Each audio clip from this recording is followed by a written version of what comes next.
La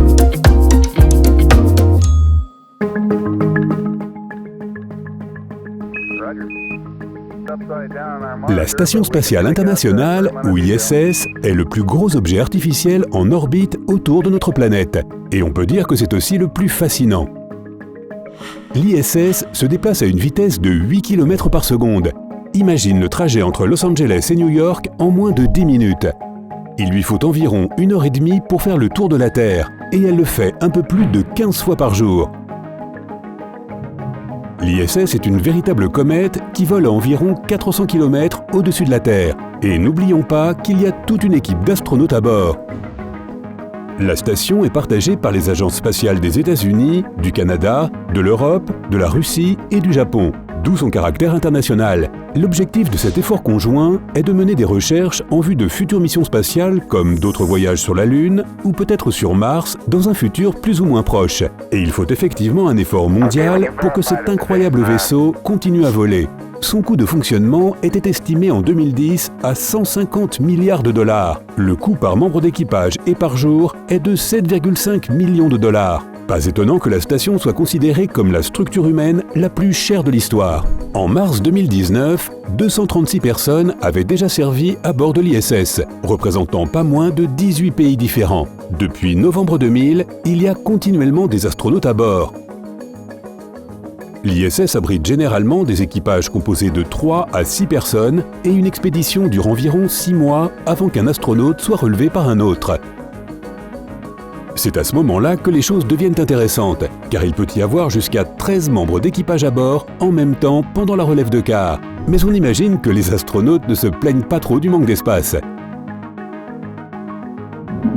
Cette impressionnante structure est souvent visible depuis la Terre, même pendant la journée, car la lumière du Soleil se reflète sur ses surfaces réfléchissantes. Et au cas où tu voudrais la voir, il existe des applications pour smartphone qui te montrent quand elle passe au-dessus de chez toi. C'est peut-être ce qui a permis au photographe Rainey Colacurcio, basé à Washington, de prendre une photo étonnante de l'ISS devant le Soleil. Imagine un peu, notre Soleil fait près de 1,4 million de kilomètres de diamètre. Cela signifie que l'on pourrait placer 109 objets de la taille de la Terre le long de son diamètre. Et lorsque la station a croisé le chemin de notre étoile, elle semblait minuscule par rapport à cet arrière-plan orange qui, au contraire, paraissait énorme malgré le fait qu'il se trouve à près de 160 millions de kilomètres de distance. Cette incroyable photo a même attiré l'attention de la NASA. Ils l'ont récemment choisie comme leur photo d'astronomie du jour. Ils ont également inclus une déclaration expliquant qu'il n'est pas vraiment inhabituel pour l'ISS de passer devant le Soleil. Ce qui est plus impressionnant, c'est que Colacurcio a réussi à obtenir un timing et un rendu parfait pour prendre ce cliché spectaculaire. Un autre détail intéressant est qu'il n'y avait pas de tache solaire visible au moment où il a pris sa photo. C'est assez rare et on peut dire que le moment a été parfaitement choisi. Il se trouve que notre étoile est actuellement dans une phase appelée minima solaire, qui se caractérise par une activité réduite en matière de taches solaires. Les taches solaires sont temporaires, elles apparaissent et disparaissent, parfois pendant des mois. Elles naissent en raison des champs magnétiques qui réduisent la température à la surface du Soleil, et la zone a l'air plus foncée parce qu'elle est plus froide. A l'inverse, les zones plus chaudes brillent davantage, un peu comme lorsqu'on chauffe du métal en fusion et qu'il prend une teinte orangée. Ces taches semblent minuscules depuis la Terre, mais en réalité, elles peuvent atteindre la taille d'une planète. Pourtant, personne ne sait pourquoi il n'y a aucune tache sur la photo, même si le Soleil passe par une phase normale d'activité réduite. Ces périodes, connues sous le nom de cycle solaire, durent en moyenne 11 ans. Et ce n'est pas tout. Quand il y a beaucoup d'activité à la surface du Soleil, cela peut créer des aurores boréales, affecter les réseaux électriques et même interférer avec les signaux radio sur Terre.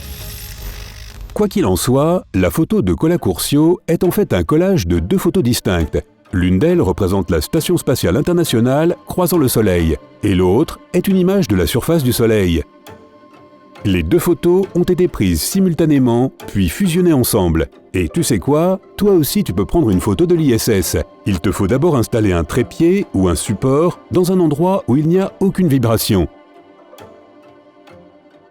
Puis, il faut installer une webcam sur le support et la faire filmer à travers un télescope. Utilise une application comme ISS Transit Finder pour suivre le trajet de la station et filme une courte vidéo agrandie par le télescope. Ensuite, utilise un programme d'amélioration d'image pour faire un collage de tous les clichés afin de réaliser une photo impressionnante qui pourrait attirer les éloges et le respect de la NASA. Ou sinon, tu peux aussi le faire de la manière la plus simple et te contenter d'un appareil photo DSLR ou d'un appareil qui peut prendre de longues expositions. Le plus important est que le trépied ou le support ne bouge pas.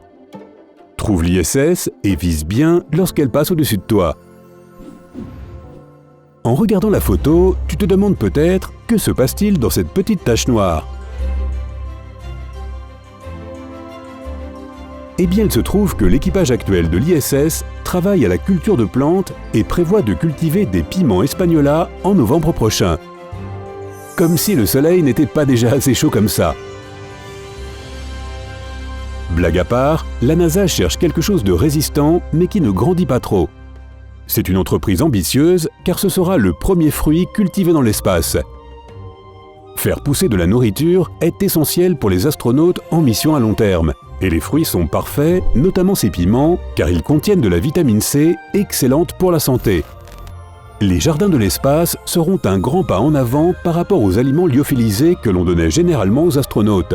De plus, il est nécessaire de partir de zéro lorsque l'on entreprend une mission de longue durée, comme la construction d'une station lunaire ou la colonisation de Mars. Un jardin de l'espace serait aussi un moyen de produire de l'oxygène, de recycler les déchets compostables et peut-être de faire en sorte que les résidents de l'espace se sentent un peu plus chez eux. En 2015, l'astronaute Scott Kelly et d'autres sont entrés dans l'histoire en cultivant des zinnias dans le cadre d'un programme de jardinage. Ils ont utilisé un engin appelé Veggie qui est une petite serre embarquée pour la culture des plantes dans l'espace. Veggie met en lumière les effets de la faible gravité et du rayonnement sur les plantes. Il aide aussi les astronautes à déterminer la quantité d'eau dont les plantes ont besoin et la façon de gérer les moisissures.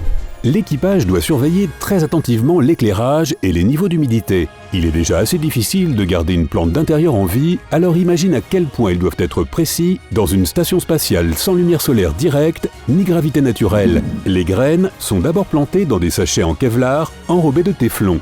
Ces sachets, ou oreillers à plantes comme on les appelle, contiennent de la terre, de l'engrais, de l'eau et bien sûr les graines. Veggie travaille en collaboration avec Advanced Plant Habitat, un petit laboratoire automatisé qui est doté de plus de 180 capteurs et d'un système d'arrosage automatique. Les astronautes de l'ISS sont en train d'essayer de créer une source de nourriture viable pour l'avenir, lorsque nous commencerons à coloniser d'autres corps célestes. À l'heure actuelle, on prévoit que l'ISS sera opérationnel jusqu'en 2024 et peut-être même jusqu'en 2028. Mais ensuite, il n'y a plus rien à l'ordre du jour. Elle sera peut-être recyclée et utilisée pour des projets futurs. En attendant, on peut déjà applaudir le travail accompli et prendre une belle photo quand l'occasion se présente. Aimerais-tu visiter la Station Spatiale Internationale ? Fais-le nous savoir dans les commentaires ci-dessous. Si tu as appris quelque chose de nouveau aujourd'hui, mets un like à cette vidéo et partage-la avec tes amis. Et ne pars pas si vite cultiver ton jardin. Nous avons plus de 2000 vidéos sympas à te montrer. Tout ce que tu as à faire est de cliquer sur la vidéo de gauche ou de droite et d'en profiter. Prends la vie du côté sympa.